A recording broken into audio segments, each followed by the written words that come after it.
All right, so let's talk about what's happening at 33 hours and why your body, your stress, may feel different right now.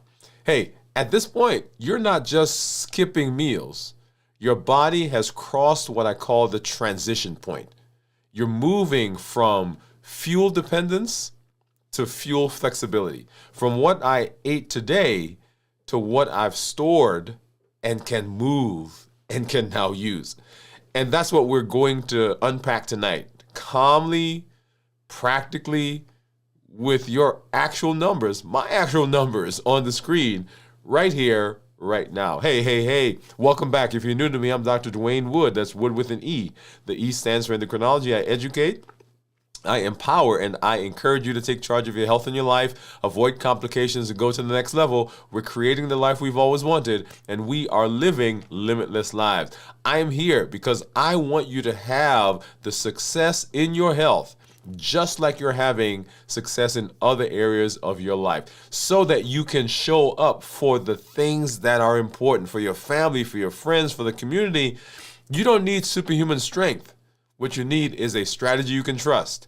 You need a plan you can follow, and you need the encouragement and the support to keep showing up every single time. Hey, once again, if you're new to me, go ahead and put new in the comments, because I'd love to welcome you with a hand clap and some music and let you know that we are excited that you are here. That's right. So that you can come hang out with us. Glad that you're in this space. If you do have comments, if you have questions, go ahead and drop those in the chat so that we will know that that's one that we need to get to. And make sure you put a Q in front of that, so we'll get into it as we go through the rest of the show. And so I've got next to me right now, I've got my monitors.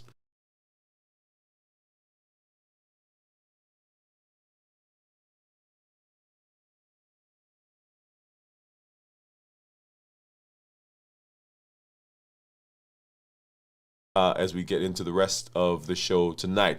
One of the things, as we move through the show, and talking about moving, one of the amazing campaigns that we've got going on is our MOVE campaign, Metabolic Optimization via Exercise. And this is a perfect example of integration, which is what we're talking about this week. So let's go ahead and let's look at that promo right now.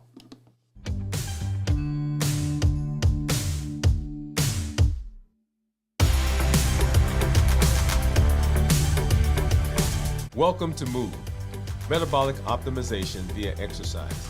This isn't just about workouts. It's about moving your body, moving your habits, and moving your life forward.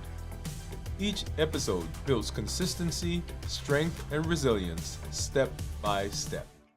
I'm Dr. Dwain Woode, and together we're writing the story of health, transformation, and limitless living. This is MOVE. Let's get started.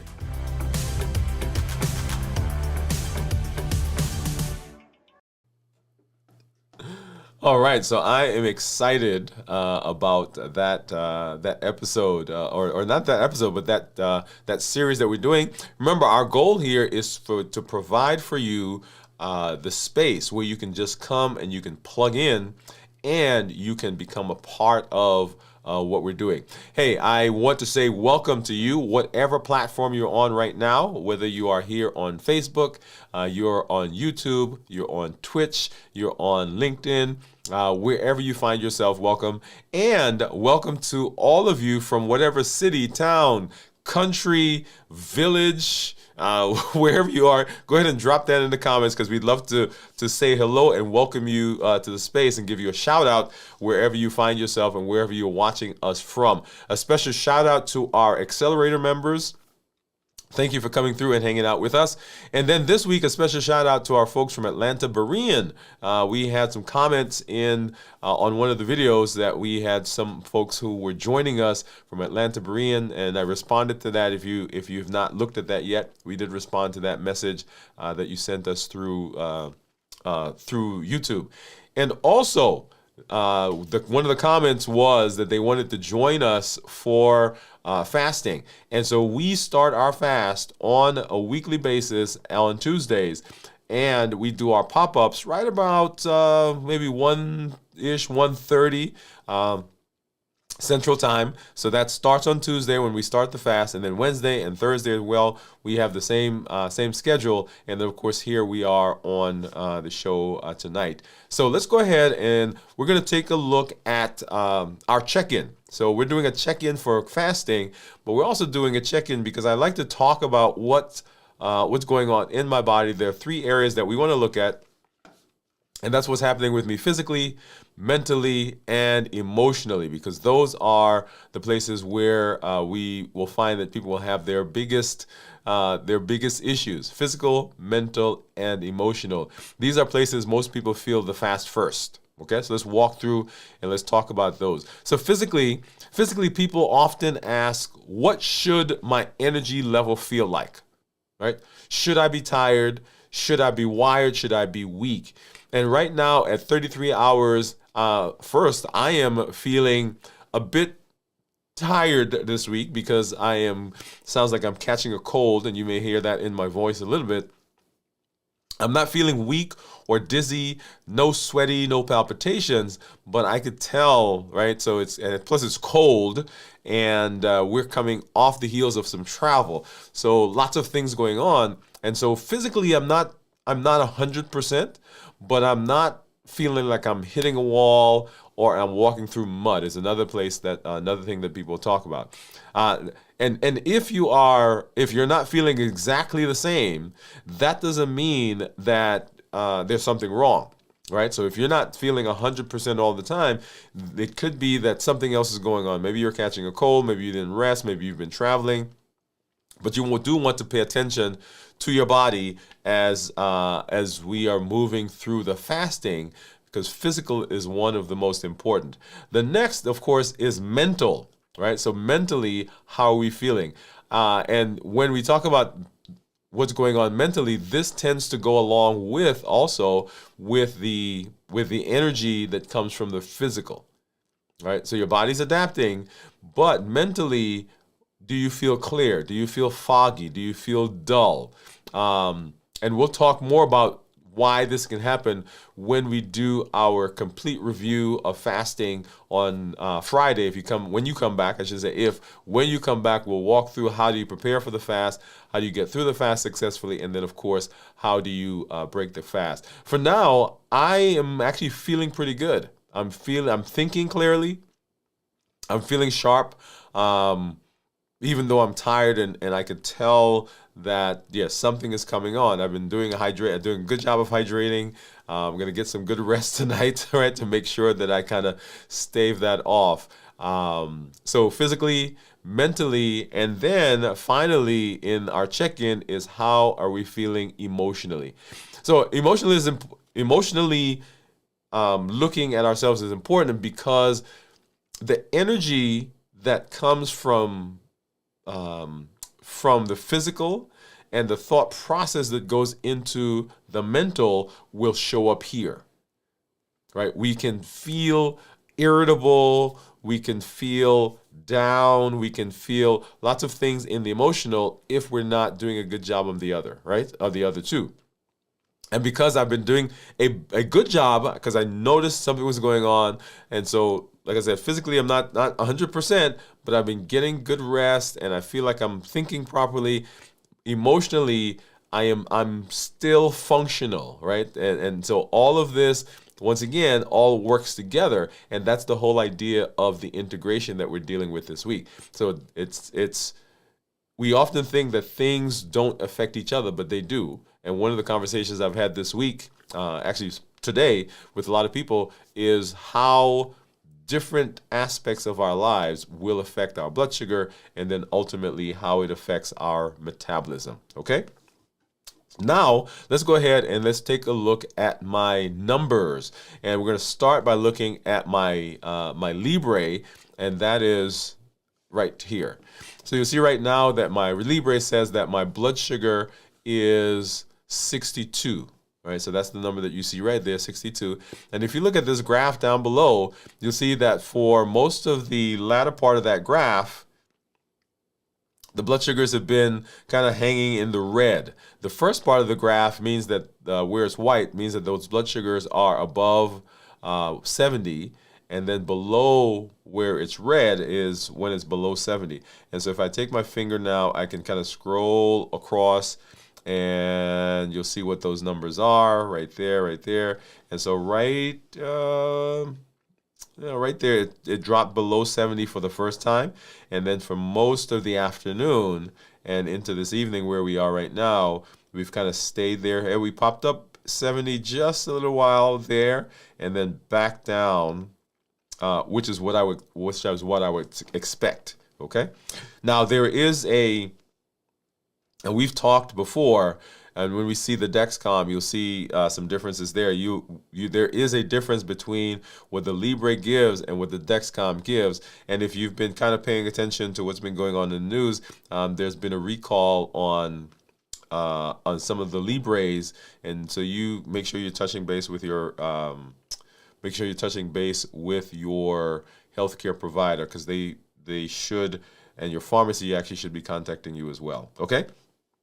Now, if I take a look at that, and I'm going to move over into insights, I'm going to look at reports. And specifically, I want to look at two reports, time in range report.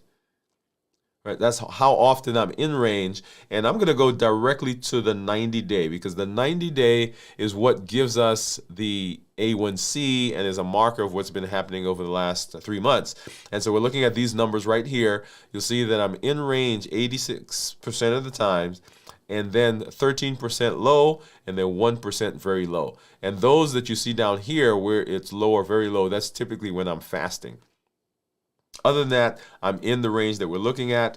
Getting out of that report and going into one of my other favorite reports is this one right here, which gives me my average. And so you'll see there, this is my average for the last 7 days, which is good. But what I want to do is I'm going to change from this. I'm going to go over to 90 days, right? So 90 days, because once again, this is where we're looking at the A1C. So the A1C is going to give me 90 days. So I want to look at what's been going on for 90 days. And then right here, we can break the blood sugars down based on what's been going on at different times of the day. The reason I like this is that I could then make my own decisions about what to do through the day in terms of eating and exercise and so forth based on what's going on with my blood sugar. That's why I love these graphs, because they give me the opportunity to make changes for myself and make decisions based on what's happening in my body. And now let's go ahead and let's look over at the Dexcom. And let's see. So here we are. And you'll see my average right now is, well, not my average, my blood sugar right now is 82, is what the Dexcom says. And then just like we did on the Libre, we can go down here to the graph, and I'm going to go to 24 hours because that gives us a fuller picture of what's been going on over the last day. And so now I've got my blood sugar there. I'm going to put my finger on that graph and kind of run through, and you'll see there. So that's what's been going on. So we've been in the hundreds. And what I want to do, actually, let me go back to 12 hours for a minute, because what I want to do is I want to see where this one says that my blood sugar went below 70, if it did. And you'll see that for this, it doesn't seem to have done that, because that line, the red line right below that would be 70. And according to this, it never went below 70. And so it's about 10, maybe 15 points higher than what the Libre was showing. Okay. So you'll see that there, 80, 80, 80. And then looking at the summary graph, I like this one because I can look at the summary of what's been happening with my blood sugar, 3 days, 7 days, 14 days. And of course, what we're interested in is this 90-day one, because the 90-day is where we get our A1C. And so you'll see average blood sugar of 114, according to the Dexcom, and my glucose management indicator, which is that 6.0 that you see there, is a surrogate for my A1C. So if I were to get an A1C, that's what I would expect it to be. Now, I can't call it an A1C because it's a calculated number, but when I get my numbers, when I get my labs, I would expect it to be that. And we're actually getting labs here coming soon. We were supposed to get it a couple weeks ago. some things were going on, so we're a little delayed in getting labs. So we'll get that here in the next couple of weeks, well, a week or so. We'll try to do it, and then we'll have that available. If you have not seen the episode yet, where we actually walk through our labs, my personal labs, as I was going to see my physician, make sure you go back and watch that, because that was a good one to look through. So now let's go ahead, and I want to look at what's happening according to my monitor. So I leave this up. Actually, let me go back to a different, let's go back to a different view. There we go. And so let's go ahead and see what these guys are saying. And so this is my Keto Mojo. And then, of course, here is my contour. And for us to have a good success here, I need to grab my container, and we'll get a couple of strips. So here I have a brown strip. This is for blood sugar from the Keto Mojo. I need a blue one for ketones. I need strips for the contour, and then I need lancets.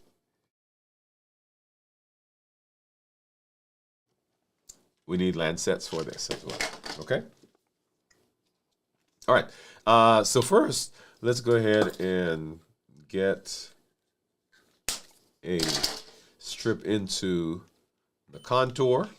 And I've been fasting for 33 hours, a little over 33 now. So what do you think my ketones are going to be?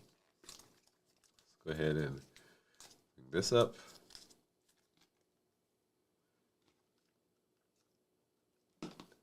All right. And I'm going to open this one and just have it off to the side. And then find a finger.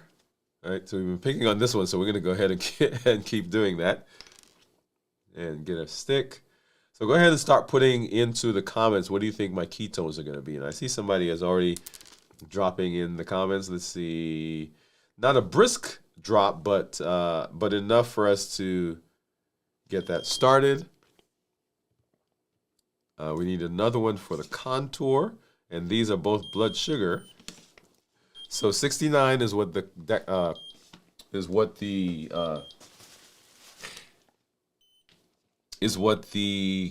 Mojo says. 70 is what the contour says, and right here you see that the Libre says 62. So pretty much, I mean, they're keeping pretty close to each other. So let's go ahead and let's get another drop, because I will need to get our ketones, and go ahead and get that started before this dries. Otherwise, I'll have to give myself another stick, which I don't want to do. So let's go ahead and get that going. All right, here we go. Okay. All right, and I'll get this one off the table. And so I see some people putting guesses in there already.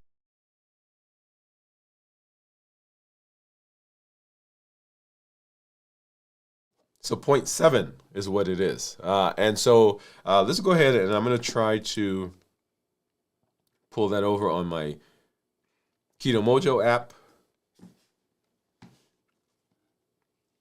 Okay, so let's go ahead and get that pulled over.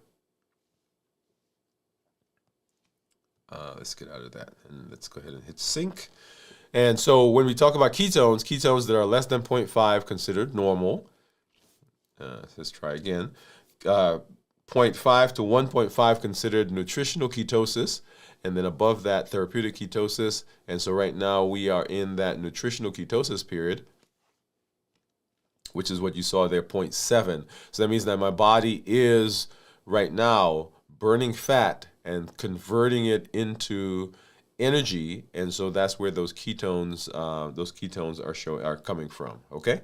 All right, so while that is syncing, let's go over here and let's see and say hello to some of our community members. And let's do it this way first while that's, here we are.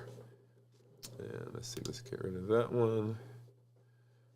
All right, here we are. So I see Gian out there. She says, hi, Doctor and LLG. Let's see. Why is this one? Just a second here, y'all. Okay, there we are. It says, hi, doctor, and LLG from Gian. Hey, Gian, thank you for coming through.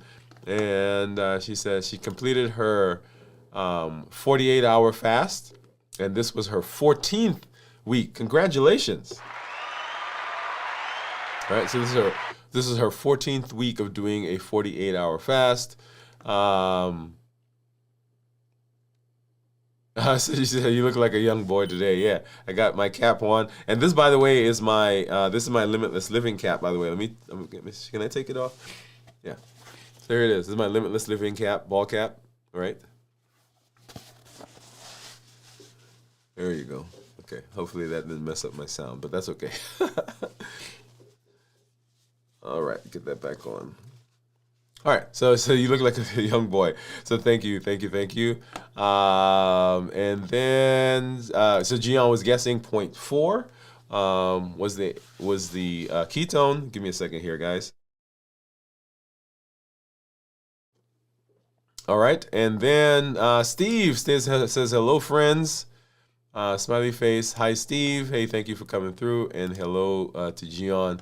Just love being in this space with our community. Some amazing stories, by the way, that you're hearing, and was talking to Steve, and he's having some amazing things go on with him as well.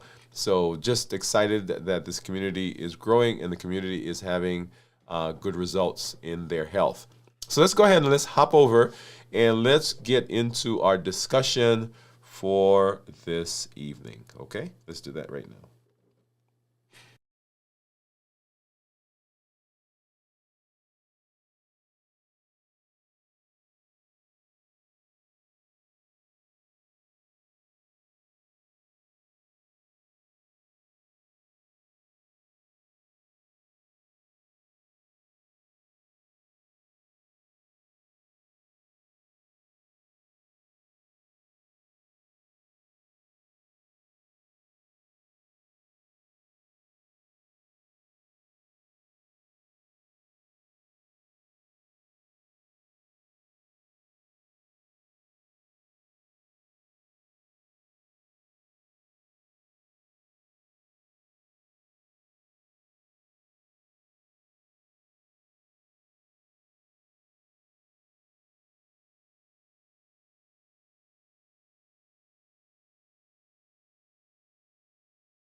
All right, so we're talking about what's actually happening at 36 hours. And so this is where I talk about the transition, okay? So what's going on in the body, and I call this the transition zone. So motivation has been what started us. So we came into the week, oh, we're going to fast. And it was exciting, and we started moving through that process. And now we have gone through the first 15, 16, 17, 18, 19 hours, 24 hours. And so motivation may not be the thing that takes us all the way through. Now, you may be fully motivated, pumped it. This is your first time fasting. Yeah, I'm going to do it. And you white knuckle your way through. But here, right, so we're talking about how do we put something in place that helps us to be able to do this over the long haul. And so motivation has handled the initial, the start, and now it's handing the wheel over to your metabolism. So at the beginning of the week, we're excited. We jumped in. I'm going to fast. Yeah, everything's going to be great. And then now motivation is starting to wane. And that's what happens with motivation. By the time you reach 36 hours, motivation is beginning to fade, but metabolism is saying, I got you. I got you now. And so we are talking about what we're doing or what's going on in our 36-hour pace. And that's that transition zone. right? The transition point. And so motivation is handing the wheel over, like I said. And so glycogen stores are largely depleted. Insulin is low. Glucagon is elevated. Growth hormone is up, right? So all those changes are going on in our body. Fatty acids are being mobilized and from the liver. Ketones are being produced. The brain is beginning to use more ketones. And so this is that space. Your body is moving from short-term sugar management to long-term fuel flexibility. And it's saying, hey, I got some stuff that I've been storing. That's what I'm going to use right now. So when that handoff goes well, you begin to see smoother blood sugars, calmer hunger, and more even energy. That's that metabolism taking over. And this is actually a perfect place for us to talk about what our topic for this week is, right? So if you've not, our topic for this week is integration. So this is the working of all of our systems coming together and doing for us what we want them to do, right? So clearly, when we are looking to improve our metabolism, we want all of the systems working together. And fasting being one of the pillars of the Health Action Plan, that one of the, actually, if you think about it, tier 1, this is one of the most important pillars, and we want this to be working with everything else that's going on in our body. Okay? So that's what's happening in the body right now. That's what I call, like I said, the transition zone. That handoff is going well. And when the handoff goes well, like I said, by this time at 33 hours, if you've been hydrated, if you've been resting, if you've been doing the things you need to do, you stay in a structured way, then cortisol starts to settle into a cleaner, clearer rhythm again. And the body begins to recognize this, particularly if you've been doing this over a longer period of time. Now, as you get better at fasting, as you do it more frequently, as you become more structured, then the body is becoming more and more flexible. So when you go into fasting, then you don't have the same response to changes in metabolism, because you begin recognizing, oh, okay, this is what's happening at this period. Oh, I'm feeling a little colder. This is what's happening because my body is shunting the blood away from my skin. Oh, I feel a little dip in my energy. Okay, this is what's happening because my body's changing from burning sugar, now it's changing to burning fat. Okay? Your sympathetic nervous system, that fight or flight, begins to calm. And your parasympathetic tone, that is that rest, digest, repair, is starting to rise. And you begin feeling a little calmer, less edgy, and your perception of stress begins to change. The same schedule, the same emails, the same problems suddenly don't feel as overwhelming. Okay? So that's what's happening. That's what's happening in the body right now. And so resilience.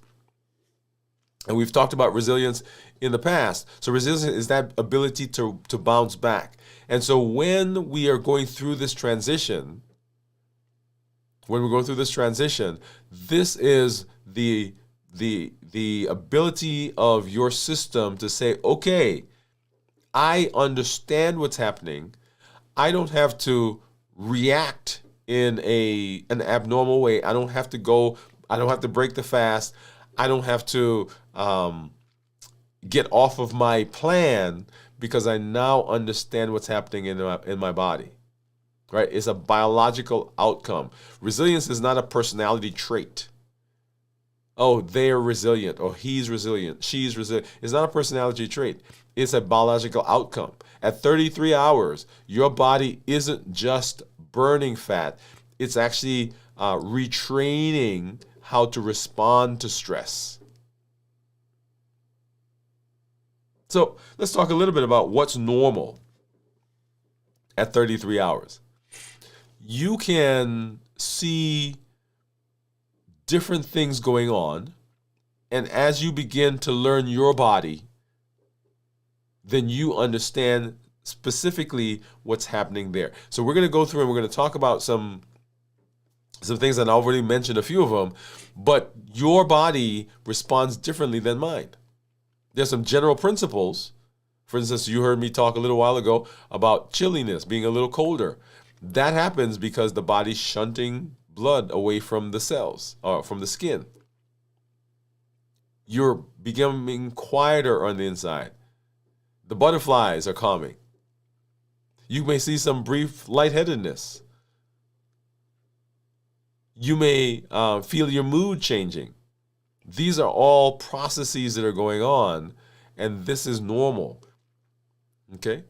So here's how you read that. So mild chilliness, right? Metabolism is shifting. Blood is being shunted out inward because the body now is not having to maintain all the things that have been going on, and it can now turn its energies into repairing. And so that blood is being flowed into the inner parts of the body so that as autophagy and all those other hormonal changes are happening, then there's blood flow that goes there. The mood calms. The thoughts are clearer because ketones are stabilizing. And remember, the brain loves ketones. It uses beta-hydroxybutyrate. We have BDNF, which is another type of substance that works in the brain. It's like Miracle-Gro for the brain. Cortisol is smoother. These are all good signs. You may have some brief irritability, right? So you're noticing, the brain is noticing that there's a fuel change. And this passes when there's hydration, when you have understanding what's happening in the body, and there is structure to support it. We'll talk about supporting that change here in just a minute. You may have some sudden racing heart, particularly if you've not been doing a good job of hydrating. Right? You may have a bit of lightheadedness. That's due to hydration. Once again, you want to pause. You want to check your blood sugar, particularly if you are prone to low blood sugar, if you're on medications that are lowering blood sugar. Check your blood pressure.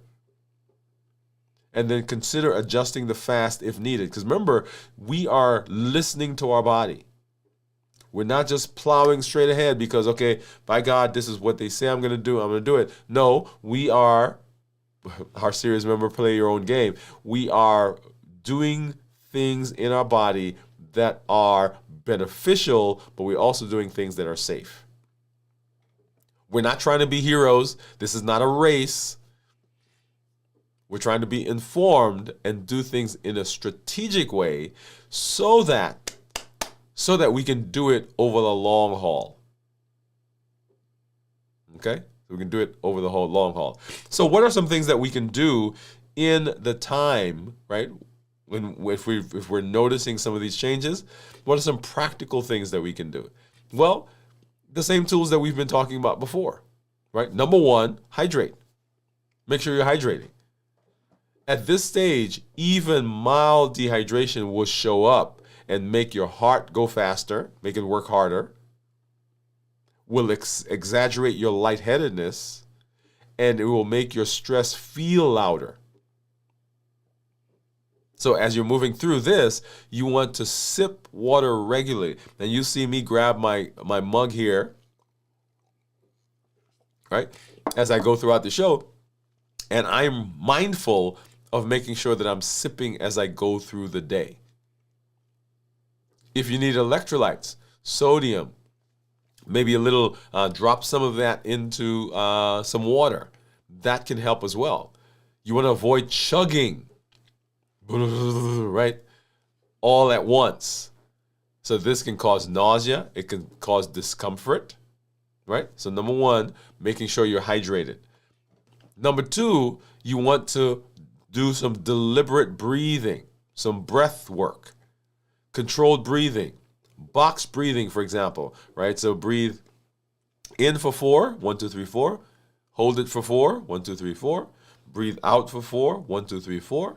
And then hold that for 4, 1, 2, 3, 4. And you do that 3 or 4 times. And what that's doing is that's calming the system. This shifts the nervous system towards calm. If you feel stress, before we open the refrigerator, before we go and reach for that thing that normally throws us off, right? Let's do some of this. Make a decision about what we're going to do. And this is actually a good place to talk about these pre-decisions that we make. And this is kind of like an if-then algorithm. So if this happens, then I'm going to do that. Often what we do is we wait till we're in the situation and then we're trying to decide. No. And it's not that it is automatic, but the more we do it, the better we get at it. So if I feel hungry, then I'm going to drink some water. If I feel frustrated, then I'm going to go for a walk. Right? So make those rules, make those predeterminations so that when it happens, you're not then trying to figure out what you're going to do. Right? So, and then number 3, protect your boundaries. So 1, hydration. Number 2, controlled breathing. So work on that breath work. And number 3 is protect your boundaries. Often we become entwined in a lot of extra stuff. And so we don't have the capacity for ourselves because we've overcommitted and we've spent a lot of time doing other things for other people. And a big one, and I talked about this a lot today, is we're not resting. We're going all the way up until we're just so exhausted and we just pass out on the bed. That's not how we want. We want to be strategic in our use of our time so that we are doing what we can do to be successful. And when it comes to our time, we want to protect the blocks. What are the blocks, right? So we want to protect our morning, because as we go into the morning, whatever happens in the morning sets the tone for the rest of the day. We want to have some time during the day where we are coming aside and we're dealing with some of the stresses that may be piling up. And it doesn't have to be long, 2-3 minutes. Just go to the bathroom, say, hey, give me a minute. Go to the bathroom. And in the bathroom, you have your activities that you do, whether that's breath work, whether it's a meditation, whether it's some visualization, something, but you're protecting those boundaries. And then at the end of the day, you've heard me talk about bookending, right? Doing something in the morning, doing something in the evening. And what that does is it sets you up for success the next day. So this is not a time to go through all of the emails from today to see which one I didn't answer and become stressed all over. Because now you go to bed and your mind is what? It is rehearsing all the things that you just put in there. So no emails, no scrolling. This is not a time to have people calling you. Sometimes we schedule those meetings right before bed. We schedule conversations. And so we get off of meeting, which is great, but our mind is now going with all that stuff. When you do this, you're sending your stress system one clear message. We're not in crisis. This is controlled, designed. It's a process. So once again, that transition. So the body, the motivation is not there. So we've got to have something else that's going to help us go through. And so when motivation is gone, this transition zone. So we're talking about 33 hours. What's going on in 33 hours? What's normal and what you can do to help your body continue to move. Okay? So now let's talk a little bit about how we support it. Right? How do we support the crossover? So about your 33-hour dashboard, your body is recording stuff. It is actually a data bank. So in addition to how you feel, you want to also look at things that are objective. Number one for a lot of people will be to check your heart rate. And anybody should be able to check your heart rate. Now we've got all these devices that will do it. But basically you take your fingers and you put it on your, right here on your forearm, right at the corner of your elbow, and you count for 60 seconds what that is. Slightly lower resting heart rate over time is equal to improved adaptation. That means your body is getting used to the process. So you want to get objective data, not just how, okay, I feel good, right? Physically, mentally, and emotionally, great. But now let me get some objective data that that corroborates what's happening there. Number two, sleep. With a solid structure, your sleep pattern or your sleep activity or how you feel when you wake up is better. You get better, more restorative, more restful sleep. Remember, sleep during sleeping is when our body incorporates, our body rejuvenates. And that's the word I should use. So you want restful, restorative, rejuvenating sleep. So as your body is adapting to this process that you've put in place, then you begin to get better sleep. And so for those of you who are out there, you're diabetic, or you've heard me say, hey, you need to be monitoring blood glucose, which is what I love doing this with my monitors. You should begin seeing more gentle, more stable blood sugars, not these big spikes, right? Not these sharp peaks and these big drops. Because what's happening now, when the system is transitioning, when the system's getting used to this, the body now doesn't have to use just the fluctuating blood sugars. It is using other sources of energy. We're not chasing perfect numbers as we're looking at this as well. We are learning patterns. When we hydrate, when we rest, we breathe intentionally at 33 hours, then the stress response is calmer. My numbers are smoother, and I feel more resilient. And that's the goal, is to be able to absorb capacity-wise the things that are going on around me. Often, the thing that throws us off is that one event that we can't, for some reason, absorb. Oh, I was going along fine, I hear. And then I should say I hear, because it happens to me as well. I'm going along fine, and we went on vacation. Or we're going along fine, and something happened at work. Or we're going along fine, and like right now, I'm getting a cold. I got a cold. And if we're not careful, right, because we've not set up a system that helps us to be resilient, then that one event expands or uses up our capacity to function.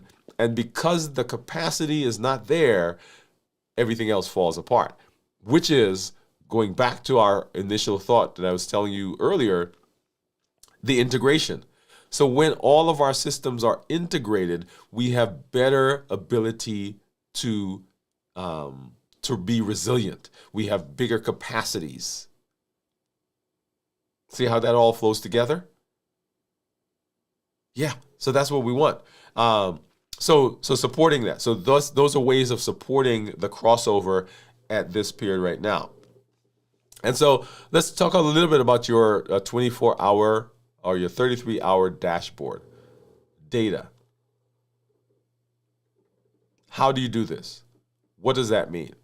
So as you're looking at yourself, your body, like I said, is the data, I want you to begin recording information.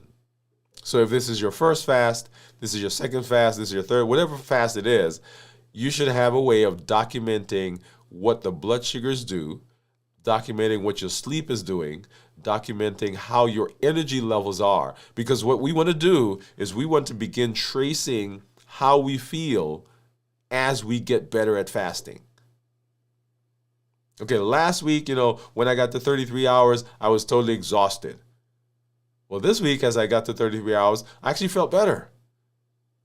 This week, my sleep was better. My blood sugar seemed more stable. Now I can take that and I can look back and say, okay, now I've seen a direct correlation between what my blood sugars are and what my fasting is. So use ourselves as that data bank, because our body is recording stuff. It's sending us signals.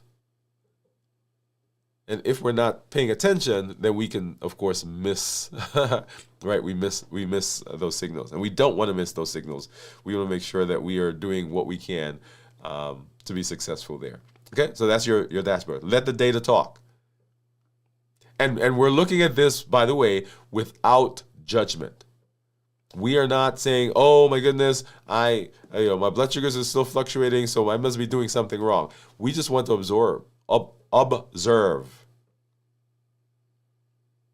Oh, you did bad because you ate a cookie, but right before you went into fasting. That's why this is happening. No, none of that. So let's get the data. We can process the data objectively, and we'll talk about this in a minute, then we make changes. Okay? We make changes. And so what's this, so as we go through the transition, let's talk a little bit about what we've learned and seen. Here's the big takeaway. At 33 hours, your body isn't just burning fat. It's asking, can I trust the structure that I've put in place when food isn't coming in on the usual schedule? Because we've gotten used to eating frequently, first of all. We've gotten used to eating large things, like large meals.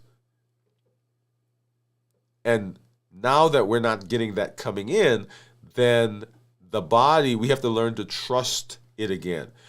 I can't tell you the number of times I hear people say, well, I can't fast because I'm going to get hungry, or I'm going to get a headache, or I feel I'm going to pass out. Well, we've gotten used to food coming in, and so now we've got to learn to trust the process. And that's one of the beauties of the fasting that we've done and that we're doing. When you get to the end of the fast, you've done several things. One, you've convinced yourself that it can be done. Two, you've convinced yourself that, hey, I'm not in danger. Three, you've convinced yourself that I don't have to eat all the time. Right? And so one of the things I've asked people to do is keep what's called an I can journal. And the I can journal is simply a list of things that now support your decisions to be healthy. I can fast. I'll give you an example. I can fast for 24 hours. I can walk for 100 days. I can do some strength training. I can eat in a certain way. I can. It's supporting your decisions. You are now putting supporting data into your data bank. You're giving evidence. Self-efficacy. Self-efficacy is the idea based on history, not based on my whim, based on my imaginations, but self-efficacy is the idea that based on what the history says, I can make decisions by my choices, by my ideas, and my behavior. I can chart the course of my health.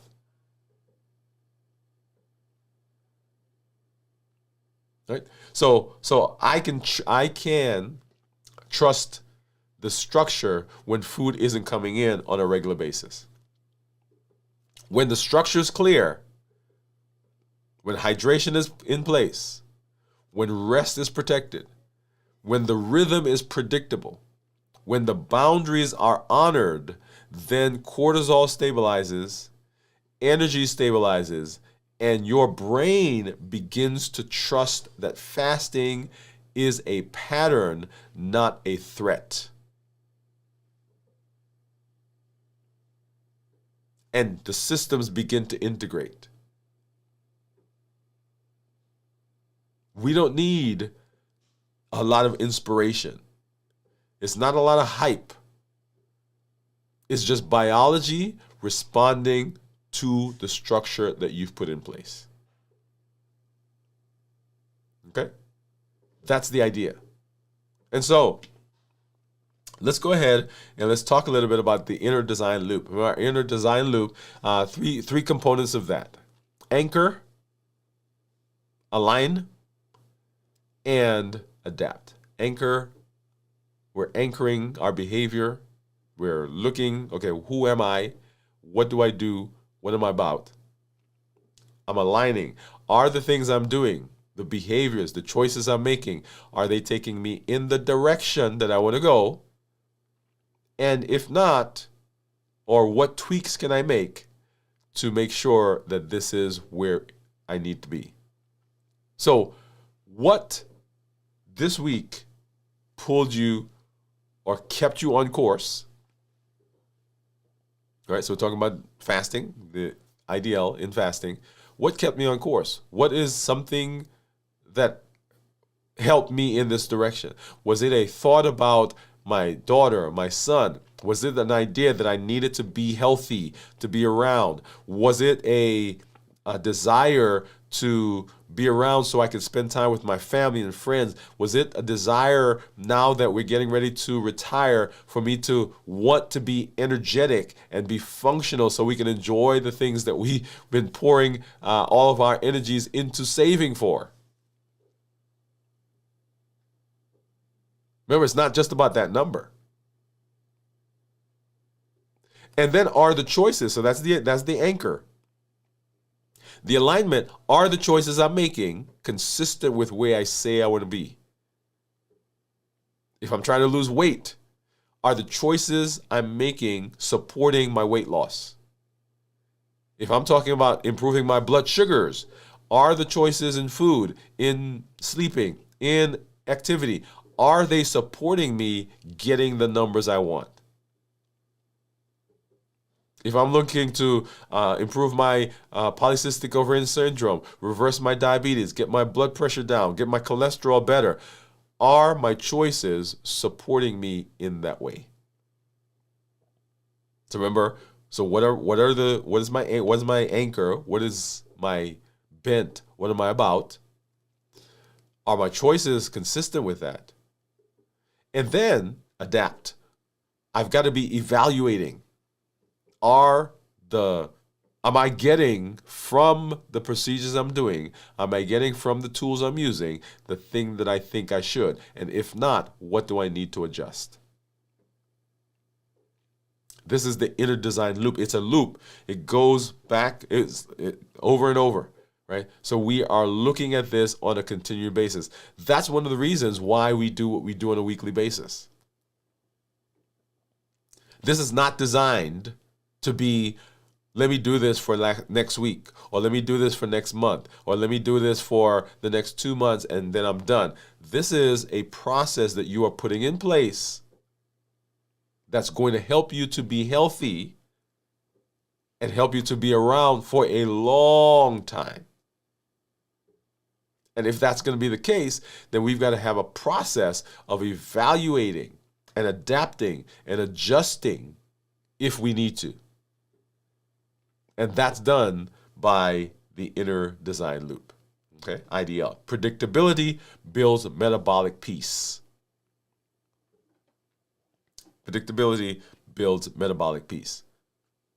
And so you want to go through the inner design loop on a routine basis. Now, I look at my IDL on a weekly basis. Okay, what did I do last week? What was successful? What do I need to adapt? Is my anchor still holding me? The things I say I wanted, are they still taking me in the things I still wanted, are they still valid for me? And are my choices, and this is an important one, are my choices consistent?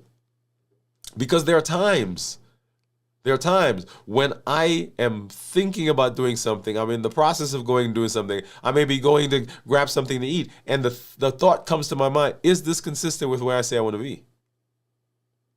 Now, that's not to mean that I can't, and I'm going to pick on myself.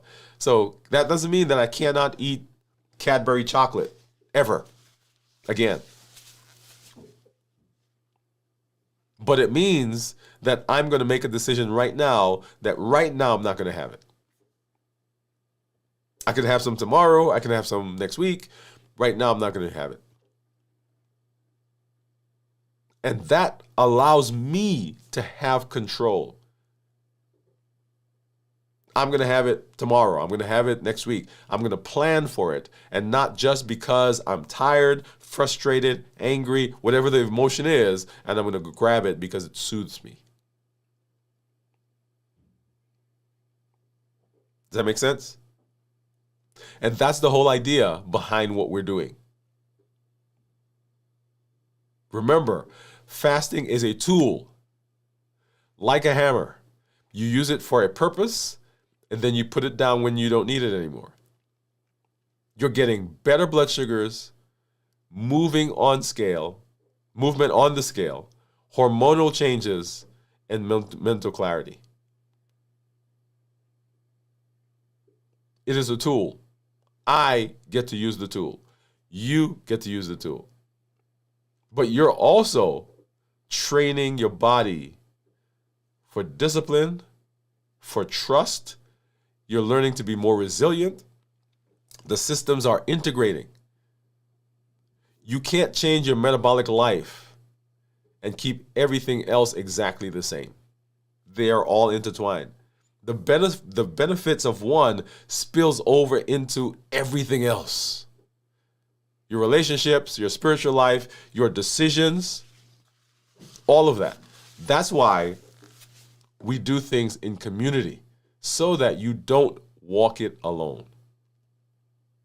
Does that make sense? Design the life, build the health, and live limitlessly. We'll continue as we talk more about our fasting and the benefits that we get from that. Join us again next time.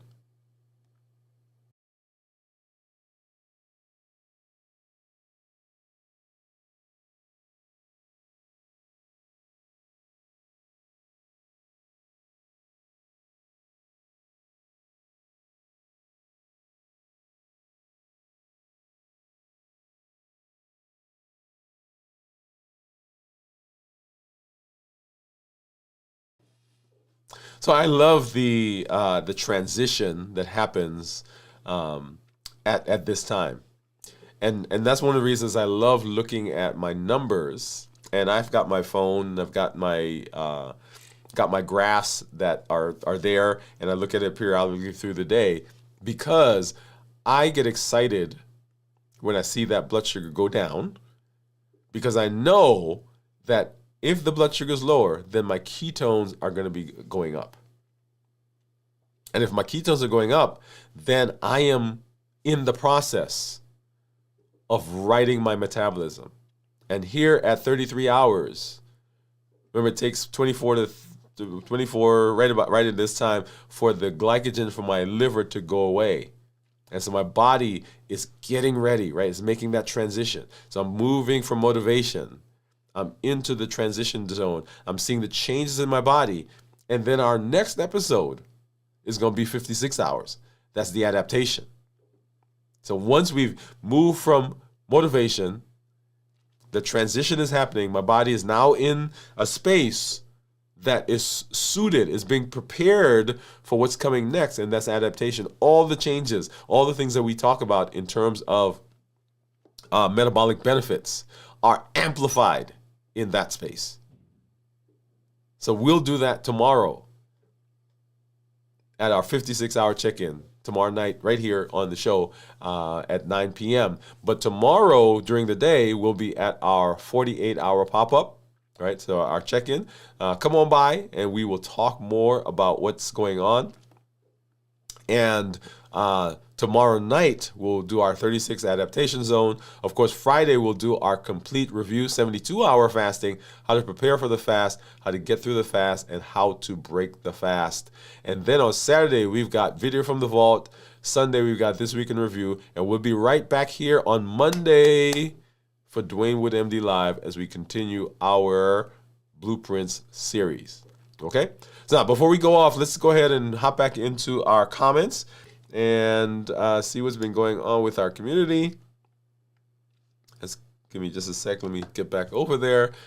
And so, let's see, where were we? Let's go back here. We're talking about Gion's 46 hours. So Gian says she 46 hours. So hard for me, Steve, and tips. Do you have any tips for me? So Gian is asking for any tips. Let me put that up on the screen. And Steve says that he didn't successfully complete his 48-hour fast this week. I got lightheaded and ended it at 38 hours. Now, Steve, 38 hours is actually pretty good too, right? So one of the things that I want everyone to understand is we are aiming for progress, not perfection. Okay? So Steve was shooting for 48 hours, felt a little lightheaded, ended the fast at 38 hours. So 10 hours early, but that's still 38 hours.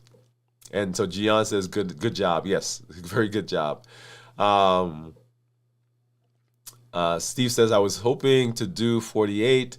Beth completed her 48 fast. So congratulations, by the way. And let me give you a hand clap for all of you. For Gian for doing her, I think you said this was your 14th 48 hour. Steve for getting that to 38 hours. And then, of course, Beth for getting to her 48 hour as they planned. So Gian says, wow, great. Yes, definitely. And she said, thank you, doctor. It was an amazing lesson for me. Yeah, so I'm glad that that's the case. So we, you guys weren't seeing all the changes I was making. Let's go back then. Let's see. Yeah, so you weren't seeing all the changes I was making. Give me just a minute.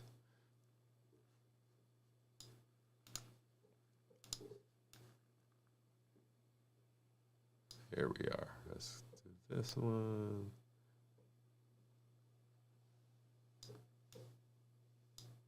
Okay, here we go.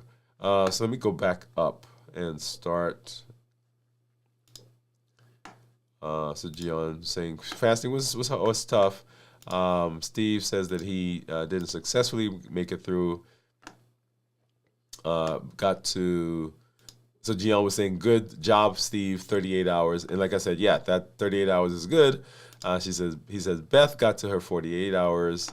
Gian was saying, wow, great. And then Gian was saying, thank you. It was a great lesson for me. Yeah. So love all of that. So y'all, we are all excited when we're here. Our Triple E formula for success. We educate, we empower, and we encourage. We educate with the shows, with the blogs, with the podcasts that we do. We empower with the tools that we're learning, and we encourage with this amazing community that you are a part of and that you're helping to build. Remember, you can be a voice for change. You can say to your family, to your friends, to your community, at your doctor's office, at your church, we can make decisions for ourselves. We can make decisions for our health. Most people don't have poor success because they don't have a desire, because they don't have willpower, because they don't have know-how. We don't have success. We don't have success because we don't have structure. So we educate to change the mindset. We empower it by giving tools, and we encourage with the community that we're here, and you get to be part of that. You get to spread the message that we can be different. We can make other choices. And that's exciting to me. So we'll be back, like I said, over the course of the next few days as we do our pop-ups. We do our check-in at 56 hours tomorrow night. Friday, complete review of fasting. And then as we get into the weekend, our video from the vault, Saturday night, This Week in Review, 6 a.m. Sunday morning right here on 6 a.m. Central on the show. and then back for Dwain Woode MD Live on Monday of next week as we walk through the limitless living method. All right, and we are excited for you. Hey, this is Dr. Dwain Woode. That's Wood with an E. The E stands for endocrinology. I educate, I empower, and I encourage you to take charge of your health and your life, avoid complications, and go to the next level. We're creating the life we've always wanted, and we are living limitless lives. I want you to have success here in your health, just like you're having in all the other areas of your life. That's what I want. So you can show up for the things that are important, for the family, for the friends, for the dreams. You don't need superhuman strength. What you need is a strategy you can trust. You need a plan you can follow, and you need the support and the determination to keep going. The Limitless Living Method says that we're not allowing anything from outside or from inside to prevent us from doing what we need to do. We're showing up with our best self, our best health, and our best plans. Thank you for coming through. We'll look at our MOVE campaign, and then we'll be out of here. Good night, everybody. We'll see you in the community.